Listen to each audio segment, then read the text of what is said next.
Bismillahirrahmanirrahim. Assalamualaikum warahmatullahi wabarakatuh. Alhamdulillah wassalatu wassalamu ala Rasulillah wa ala alihi wa man walah wa man tabi'ahum bi ihsan ila yaumil qiyamah, amma ba'du. Para peserta kajian muslimah Sinai yang semoga dirahmati Allah Subhanahu wa taala. Alhamdulillah di sore ini kita diperjumpakan kembali oleh Allah taala dalam rangka untuk bertolabul ilmi, mengkaji sebagian dari ilmu agama Allah Subhanahu wa taala, berkhusus yang berkaitan dengan ilmu tentang fikih wanita yang disarikan dari kitab Fiqhus Sunnah Linisa yang seperti biasa akan disampaikan oleh beliau guru kita Al-Ustaz Abu Idris Enggar Suprantara hafizahullah taala. Tak lupa salawat dan salam semoga senantiasa tercurah pada junjungan kita Nabi Muhammad sallallahu alaihi wasallam beserta keluarga, para sahabat dan pengikutnya hingga akhir zaman nanti. Dan alhamdulillah telah hadir bersama kita Ustaz Enggar Suprantara hafizahullah di Rumah Tahfidz Syiar Sunnah Nabawiyah Juhana Masjidul Gedean Sleman, Daerah Istimewa Yogyakarta. Untuk itu kepada beliau kami persilahkan, tafadhol ya Ustaz.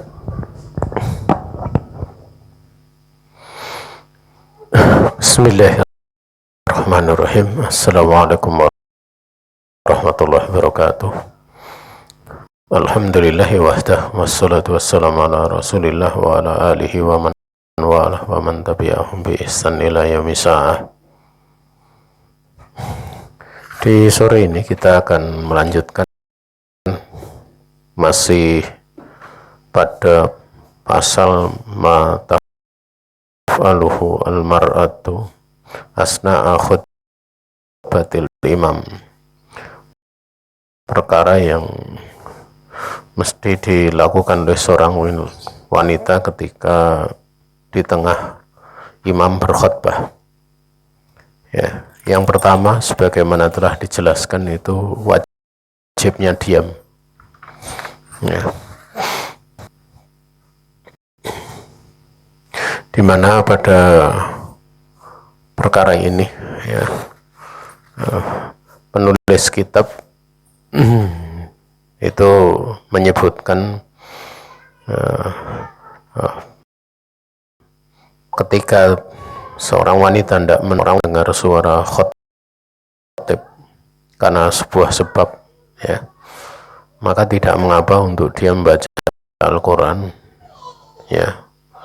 Fala ba'sa an taqra al-Qur'ana au tadhkurallaha fi nafsiha. Tidak mengapa untuk dia membaca Al-Quran atau mengingat Allah pada dirinya. Maksud pada dirinya ya, yang mendengar bacaan Quran dan dzikir hanya dirinya saja, tidak diperdengarkan kepada yang lainnya. Juga Nabi alaihi salatu wassalam ya, menyebutkan yahdurul jum'ata salah satun rajulun hadaroha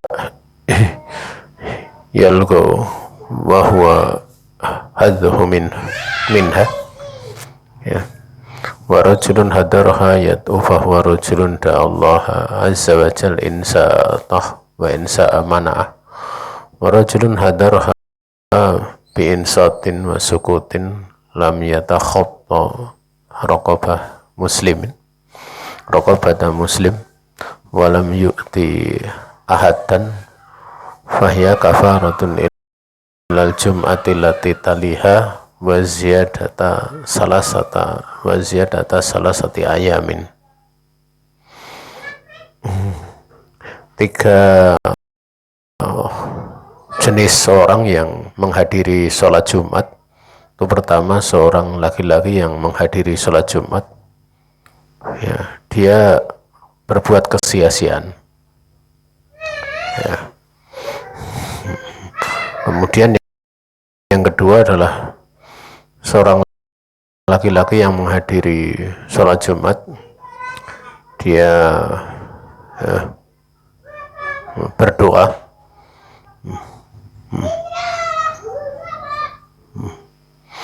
maka Allah Ta'ala ya,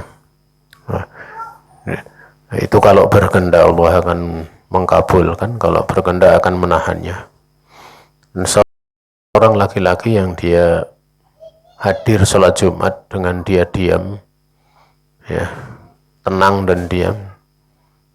Dia tidak melangkai pundak seorang pun, dan dia tidak mengganggu seorang pun, maka sholat Jumatnya itu sebagai kafaroh dia kepada Jumat yang mengikutinya atau setelahnya, dan ada tambahan 3 hari. Itu kafarohnya sebenarnya. Ini sudah kita bahas pada pertemuan lalu. Kemudian yang kedua, ya, itu tadi kita ringkas saja, tidak semua kita bahas ya, karena sudah kita bahas pada pertemuan lalu. Perkara kedua yang mesti dilakukan seorang wanita ketika menghadiri sholat Jumat itu la yajuzu antukal lima goiroha liqaulihi alaihi salatu wassalam idza qulta li sahibika yaumal jum'ati angsit wal imama yakhtub faqad lagauta. Tidak boleh untuk seorang wanita dia berbicara kepada yang lainnya pada waktu menghadiri sholat Jumat, karena Nabi bersabda ketika kamu mengatakan kepada temanmu pada hari Jumat, yaitu pada waktu sholat Jumat, dengan mengatakan diamlah, sedang imam sedang berkhutbah, maka sungguh kamu telah melakukan kesia-siaan. Ya. Hanya saja dalam perkara ini, illa anaha tahmatullaha binafsiha idha atasta wa tusalli ala nabi idha dukira wa tu'amminu ala du'ail imam. Lakin la yajuzu an tusammita man atasat, ya, wa tuskita ghoiraha bil kalam, kecuali wanita tersebut dia memuji Allah pada dirinya sendiri ketika dia atosat, bukan atosta ya, atosta kamu, ketika dia bersin, dan dia bersolat kepada Nabi ketika disebut nama Nabi oleh imam maksudnya, dan dia mengaminkan dari doa imam. Namun tidak boleh dia ini untuk melakukan tasmid ya. Jadi kalau ada yang lain bersin kemudian muji Allah, tidak boleh menjawab yarhamukallah atau yarhamukillah, tidak boleh. Tidak boleh dia mentasmid orang yang wanita lain yang bersin dan mengucapkan pujian. Ya, atau tidak diperbolehkan pula yaitu menyuruh orang lain diam, wanita lain misalnya sedang rame dia menyuruh untuk diam, itu tidak boleh ya. Hal demikian tidak diperbolehkan ya. Ya. Bahkan mengisyaratkan untuk melarang orang lain diam pun tidak boleh. Berisyarat mungkin dengan telunjuknya, dengan yang lainnya, karena memang mendengarkan khutbah itu termasuk dari makna fas'au ila dzikrillah, masuk makna segeralah kamu mengingat Allah Ta'ala, sehingga perlu untuk konsentrasi. Jadi di antara dzikir yang butuh konsentrasi besar itu salah satunya adalah dzikir di hari Jumat pada saat mendengar, yaitu dengan mendengarkan khutbahnya imam. Nah,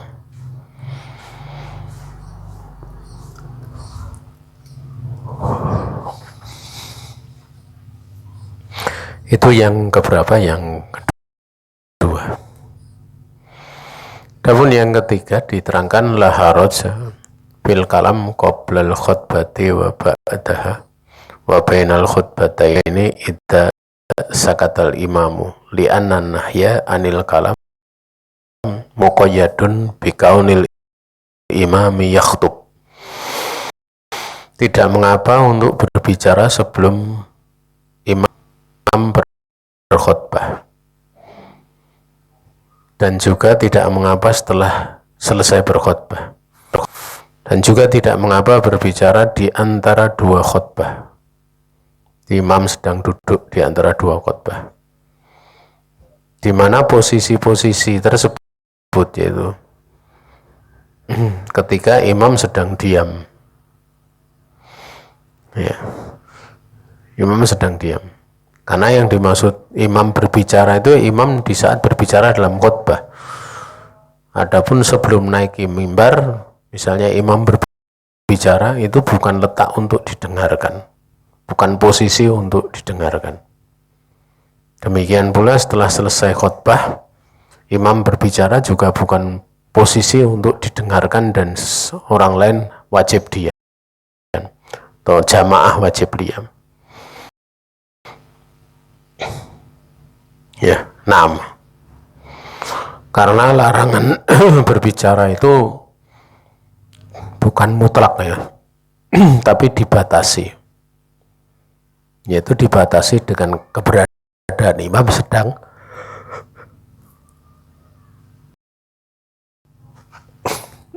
berkhutbah. Jadi ada batasan tatkala imam sedang berkhutbah. Termasuk pula kalau sudah naik mimbar kemudian mengucapkan salam, imam duduk, kemudian muadzin mengumandangkan azan, itu tidak mengapa untuk berbicara. Tetapi kalau dia mendengar dan menjawab azan, itu jelas yang lebih utama. Tapi untuk berbicara tidak mengapa. Ya, wallahu ta'ala a'lam.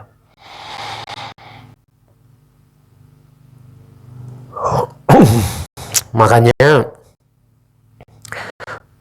kalau misalnya pada kondisi-kondisi tertentu berbicara, seperti nama Nabi disebut sholawat, karena imam misalnya tidak bersolawat ya, maka ada kewajiban dari jamaah untuk salah satu dari mereka bersolawat, menurut pendapat yang mengatakan fardu kifayah bagi jamaah loh. Atau imam sedang berdoa, ini kan makmum ataupun jamaah Jumat mengaminkan, ya, maka dia mengucapkannya pelan. Atau kalau mau lebih hati-hati lagi, di dalam mengaminkan dia cari sela-sela di saat imam itu berhenti di dalam berdoa, kan ada jeda itu. Misalnya Rabbana atina fid dunya hasanah, biasanya kan ada jeda, amin gitu. Pelan saja. Kemudian wabil akhirati hasanah, kan diam, amin, pelan aja. Tidak dengan mengangkat suara. Wallahu ta'ala a'lam.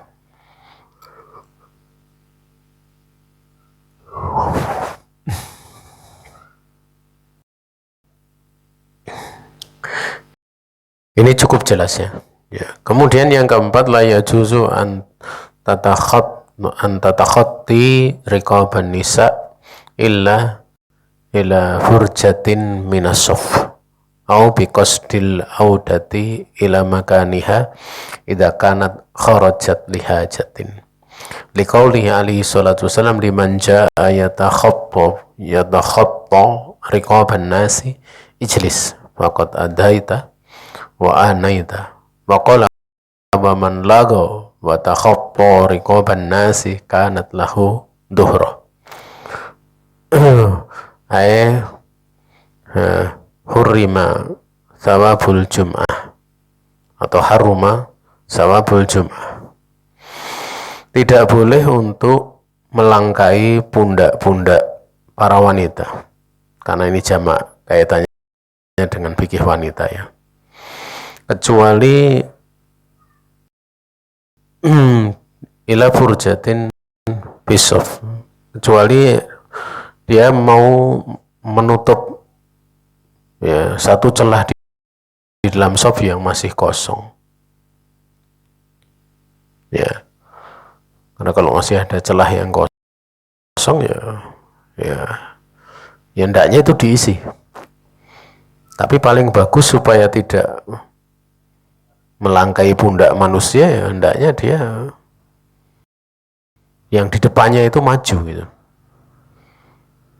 Makanya ada seorang ulama itu yang dikala imam sedang duduk di antara dua khutbah, itu dia mengatakan taqaddamu ya ikhwan, majulah wahai ikhwan, karena masih ada tempat kosong di depan.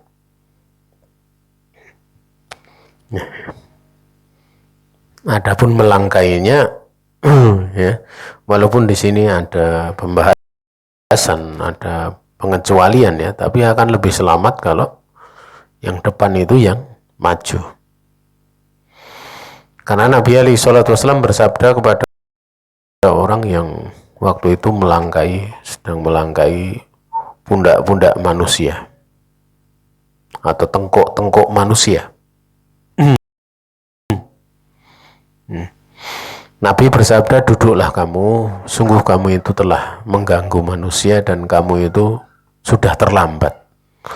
Ya orang terlambat ya di belakang, jangan pengen nyari di depan. Dan Nabi alaihi salatu wasallam juga bersabda, barang siapa yang dia melakukan kesia-siaan dan dia melangkai pundak-pundak ataupun tengkuk manusia, bagi dia itu yang berlaku sholat duhur. Maknanya apa? Ya dia nah, apa istilahnya, sebagai sebuah ungkapan bahwa sholat Jumatnya nggak mendapatkan pahala. Ya dia nggak mendapatkan pahala. Kalau ditanya sah nggak sholat duhurnya, sah. Adapun disebutkan di sini ya dengan sanad yang hasan itu dari bab tanfir ya. Bab tanfir. Ya. Artinya dia tidak mendapatkan pahala sholat Jumat. Tapi justru yang berlaku baginya itu seolah-olah dia mesti mengganti dengan sholat duhur, seolah-olah seperti itu ya. Bukan berarti secara hukum demikian ya, karena ini pembahasannya tarhib buat tarhib itu beda dengan pembahasan seputar masalah konsekuensi hukum. Contoh misalnya Nabi bersabda, innaha lasulusul Quran, sungguhnya surat Al-Ikhlas itu benar-benar sepertiga Al-Quran. Ini babnya targhib, dorongan itu, keutamaan, bukan hukum, bukan berkonsekuensi hukum. Kalau berkonsekuensi hukum berarti orang di dalam sholat boleh membaca Al-Ikhlas saja, nggak membaca Al-Fatihah. Sementara Nabi bersabda, la sholat liman lam yaqra' bifatihatil kitab. Tidak ada sholat bagi orang yang dia tidak membaca Fatihatul Kitab. Nah,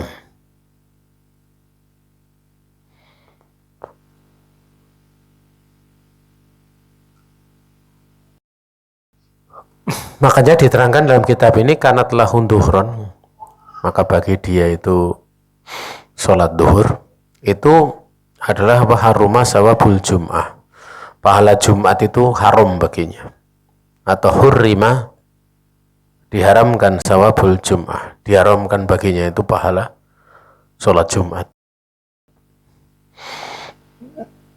Nah,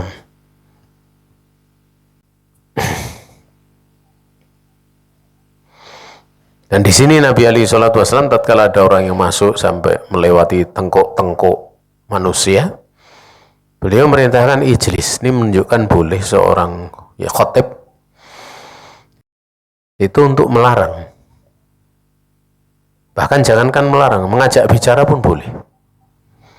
Sebagaimana Qisatul Arabi, kisah orang Arab gunung yang dia masuk masjid langsung bicara pada Nabi, meminta supaya Nabi istisqa, meminta hujan.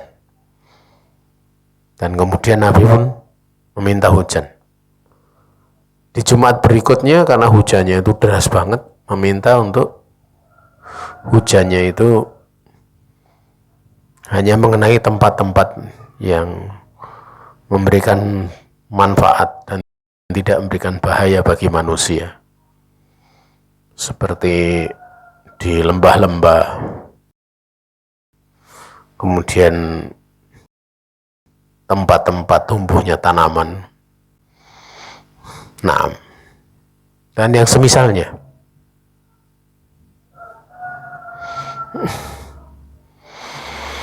Kemudian yang kelima, wala yajuzu an tufarriqa baina isnain.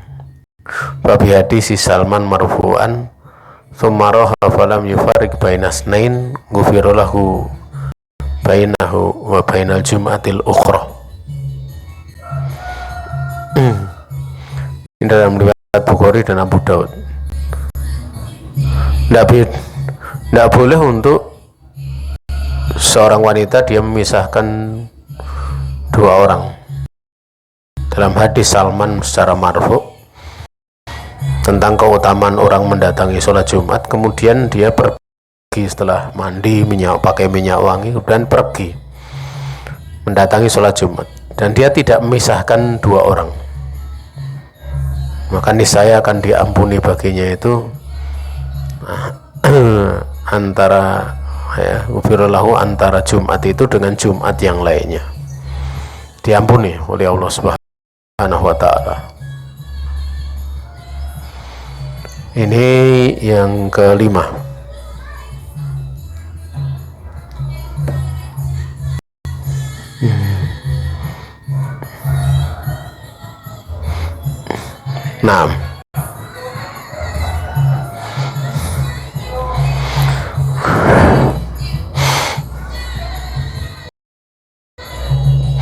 Artinya tidak memisahkan itu, misalnya di dalam shop itu ada orang jejer, kemudian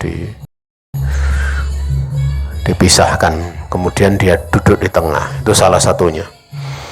Kemudian yang keenam, la yajuzu an tuqima ukhtaha litaquda fi makaniha lakin alah ukhtiha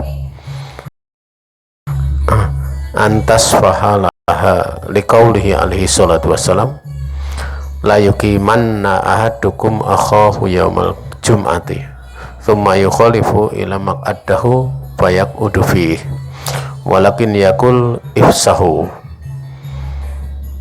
Jadi yang ketujuh, tidak boleh untuk seorang wanita itu dia menyuruh berdiri saudara perempuannya yang di masjid misalnya,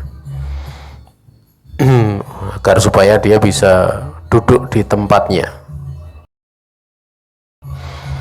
Namun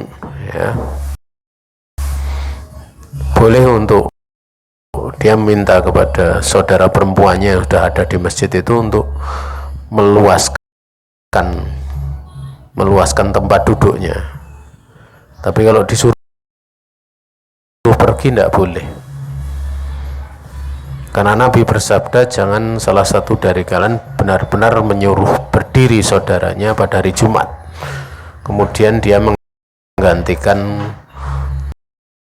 tempat duduknya yang dia kemudian duduk di situ, tidak boleh. Namun hendaklah dia mengatakan ifsahu, berluas-luaslah kalian, ya, berluas-luaslah kalian. Kemudian yang ketujuh yaitu idza nasa'atil mar'atu asna al khutbati tatahawwalu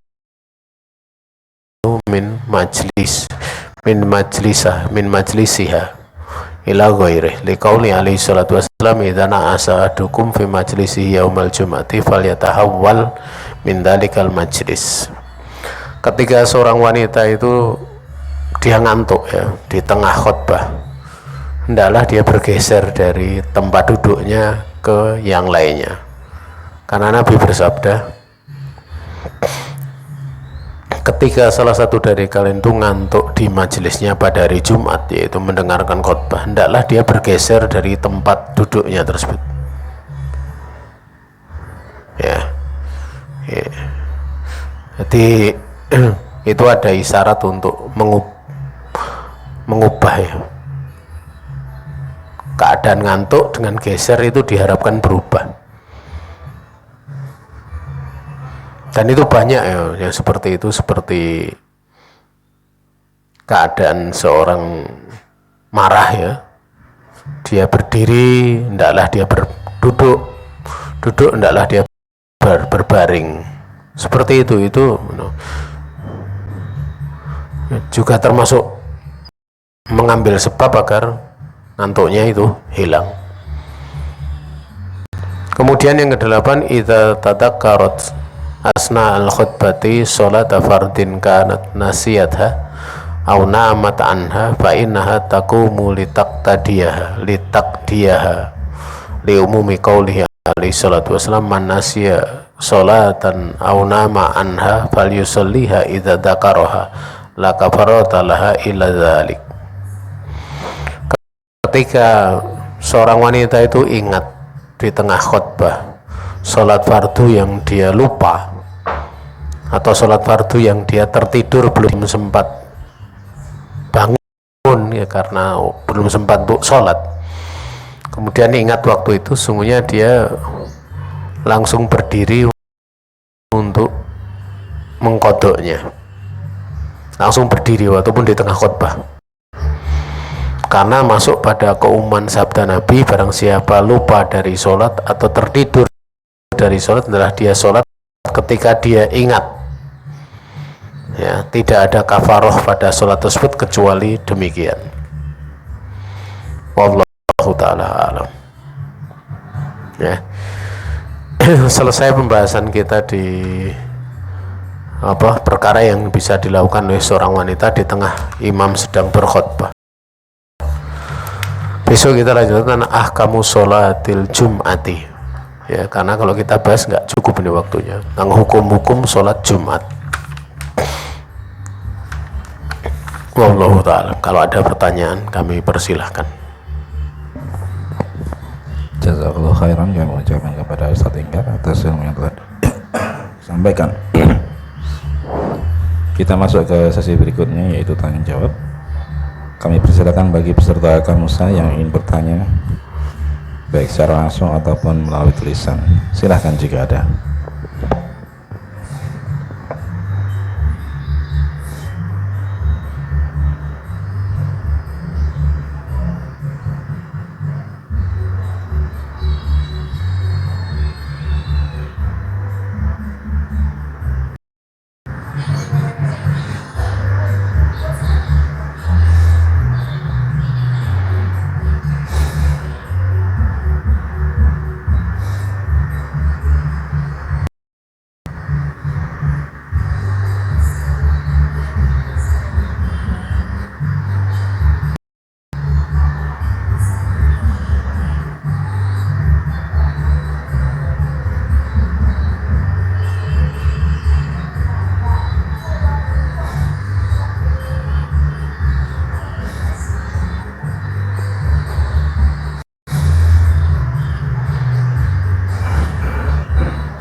Nggak ada ya?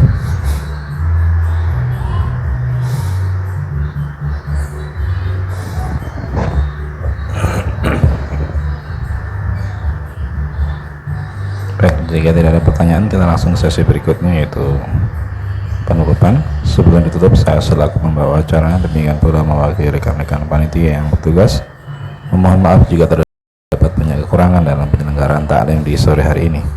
Kita memohon taufik kepada Allah Subhanahu wa taala agar kita dapat mengamalkan apa yang sudah kita pelajari. Kita akhiri taklim di sore ini dengan doa kafaratul majlis. Subhanakallahumma wa bihamdik, asyhadu an la ilaha illa anta, astaghfiruka wa atubu ilaik. Wassalamualaikum warahmatullahi wabarakatuh.